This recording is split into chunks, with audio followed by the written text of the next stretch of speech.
Bonjour, mon nom est Isabelle Boucher, je suis conseillère en services adaptés. Tu dois te demander, c'est quoi les services adaptés?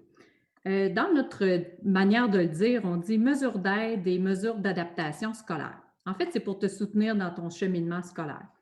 Je te donne des exemples pour t'aider un petit peu. Si tu as peut-être déjà eu un plan d'intervention, tu es familier avec temps supplémentaire, un local adapté pour tes examens, des logiciels d'aide à la correction, Antidote, WordQ, Lexibar, ou bien juste le logiciel de rédaction Word, par exemple. C'est des mesures qu'on peut offrir.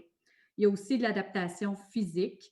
Il peut y avoir de la lecture des écrits en format numérique, peut-être aussi même des ateliers qui pourraient t'intéresser sur l'organisation de ton temps, de ton agenda, la prise de notes, la préparation aux examens, la gestion du stress même aussi.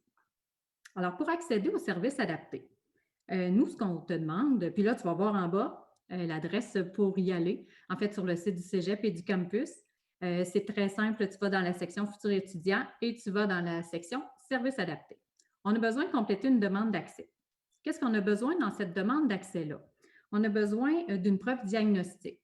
Ça peut être un rapport d'évaluation d'un professionnel reconnu, là, un neuropsychologue, médecin, orthophoniste, optométriste peut-être, ou ton médecin traitant, médecin généraliste, c'est la même chose finalement, et aussi un billet médical de ton médecin qui confirme le diagnostic.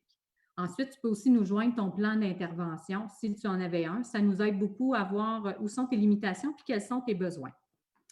Des exemples de diagnostic, peut-être que tu les sais. Tu peux t'y référer sur le site du Cégep également. J'ai mis une petite liste qui n'est pas exhaustive, là. Il y a plusieurs diagnostics qui sont admissibles, mais par exemple, déficit d'attention, autisme, dyslexie, dysorthographie, dyspraxie, dysphasie, peut-être paralysie cérébrale.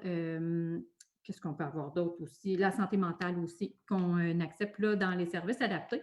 Si tu n'as pas de diagnostic, tu peux quand même faire une demande. On va évaluer tes besoins puis t'accompagner vers les bons services du Cégep et peut-être même t'offrir des services à l'intérieur des services adaptés.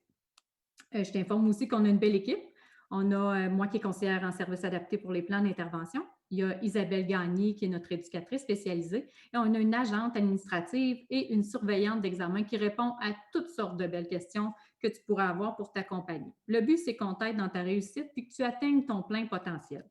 Alors, sur cette belle note, j'ai bien hâte de te rencontrer. Au plaisir!